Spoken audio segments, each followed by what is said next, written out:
অনেকখানি আদা রসুন একবারে যদি বেটে রাখা যায় তাহলে কিন্তু অনেকটা টেনশন হালকা লাগে, কারণ আদা রসুন বারবার আর কি বাড়তেও ভালো লাগে না। তো আদা রসুন বাটা আর কি ফুরিয়ে গেছে। যাই হোক, তো ছেলেকে দিয়ে আদা রসুন আর কি নিয়ে আসলাম। আনার পরে আর কি কুটে নিয়েছি সুন্দর করে। আর এই আদা রসুনটুকু কাটতে যায় কি যে একটা অবস্থা হয়ে গেছে, মনে হয় যে পুরো আর কি বাঁকা হয়ে গেছি, কারণ অনেকক্ষণ আর কি বসে বসে আদা রসুনটুকু ছিলতে হয়েছে। তো কি আর করার, একা সংসার, নিজের কাজ তো নিজেরই করতে হবে। যেহেতু কিছুদিন পরে গ্রামের বাড়িতে যাব, এর জন্য বেশি করে একটুখানি আর কি আদা রসুনটা আর কি ছিলে নিলাম, যাতে ব্লেন্ডার করে কিছুটা রেখে যাব আর কিছুটা আর কি নিয়ে যাব, কারণ বাড়িতে যাওয়ার পরে না বাটাবাটি একদমই কেন যেন ভালো লাগে না বললে চলে। তো আজকে কিন্তু রান্না করব আর কি গরুর মাংস দিয়ে আর কি খিচুড়ি রান্না করব। তো কিছুদিন আগে রান্না করছিলাম মুরগির মাংস দিয়ে খিচুড়ি, কিন্তু আমার হাজব্যান্ডের তার গরুর মাংস দিয়ে খিচুড়িটা খেতে তার বেশি ভালো লাগে। আমার কাছে কিন্তু মুরগির মাংসের খিচুড়ি অনেক ভালো লাগে, আবার মুরগির মাংসের বিরিয়ানিটাও খাইতে কিন্তু অনেক বেশি ভালো লাগে। যাই হোক, তো গরুর মাংস দিয়ে খিচুড়িটা যখন আমি রান্না করি তখনই আর কি বলে দেয় যে একটুখানি চর্বিযুক্ত মাংস আনো, কারণ চর্বিযুক্ত মাংস দিয়ে খিচুড়ি রান্না করলে না অনেক বেশি ভালো লাগে খাইতে। আর এই তো মাংসটা কিন্তু অনেক ছোট ছোট পিস করে কেটে সব রকম মশলা দিয়ে আর কি আমি বসিয়ে দিলাম। আর এই ফাঁকে আর কি আমি মুগ ডাউলগুলি সুন্দর করে আর কি ভেজে রেখে দেবো। তো রান্নাটা রাতে আর কি করব, যেহেতু আর কি গরুর মাংস রান্না করতে অনেকটা সময় লেগে যায়, এর জন্য তাড়াতাড়ি আর কি গরুর মাংসটা বসিয়ে দিলাম বিকালের দিকে। তো খিচুড়ি প্রায় রান্না করছি মনে হয় যে 9:30টার দিকে আর কি খিচুড়ি বসাইছি আমি। যাই হোক, আর এদিকে কিন্তু ডাউলটা সুন্দর করে আর কি আমার ভেজে নেওয়া হয়ে গেছে। আর খিচুড়ি মানে মুগ ডাল ছাড়া তো খিচুড়ি একদমই ভালো লাগে না খাইতে। আর এই তো আমি খিচুড়িটা রান্না করা আর কি শুরু করে দিলাম।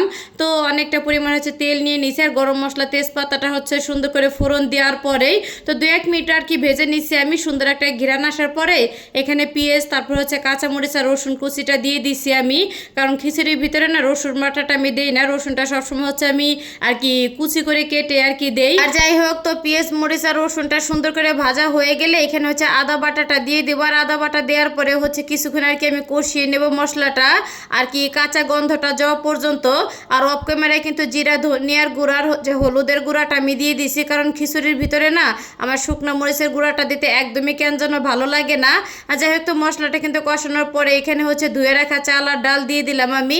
এখানে 3 রকমের ডাউল আর পরিমাণ মতন যতটুকু আমার চাউল দরকার নিয়ে নিছি। আর একটুখানি আর কি বিরিয়ানি মশলা ছিল, তো ভাবলাম আর কি খিচুড়ির ভিতরে দিয়ে দেই। আর খিচুড়ির ভিতরে না বিরিয়ানি মশলা দিলে কিন্তু খেতে ভালোই লাগে, আমার বাচ্চারাও মশলা দিলে অনেক বেশি পছন্দ করে।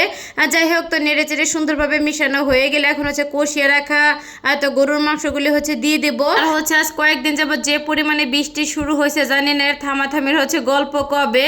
আর ভাবছিলাম ছেলে মেয়ের স্কুলটা ছুটি দেওয়ার পরে গ্রামের বাড়িতে চলে যাব, কিন্তু এত বৃষ্টির ভিতরে বাচ্চাদের নিয়ে কিভাবে বের হব একদমই সাহসী আর কি পাইতেছি না, কারণ এখান থেকে গাড়িতে উঠে দিলে আমার একাই যাইতে হবে, আর একা বাচ্চা কাছে নিয়ে এই বৃষ্টির ভিতরে যাওয়া একদমই কেন যেন সম্ভবই না আমার। আর যাই হোক, তো বৃষ্টিটা থামলে হয়তো বা কয়েকদিনের ভিতরে আর কি রওনা দেবো। আর এই তো এখানে কিন্তু মাংসটা দেওয়ার পরে সুন্দর করে চাউলের সাথে মিশানো হয়ে গেলে কিন্তু পরিমাণ মতন পানি দিয়ে আর কি ঢাকনা দিয়ে ঢেকে তো খিচুড়িটা কিন্তু আমি রান্না করে নিছি। আর এর মাঝে আর কি আমি কোনো ভিডিওই নেই না, কারণ অনেকটা ব্যস্ত ছিলাম এর কারণে।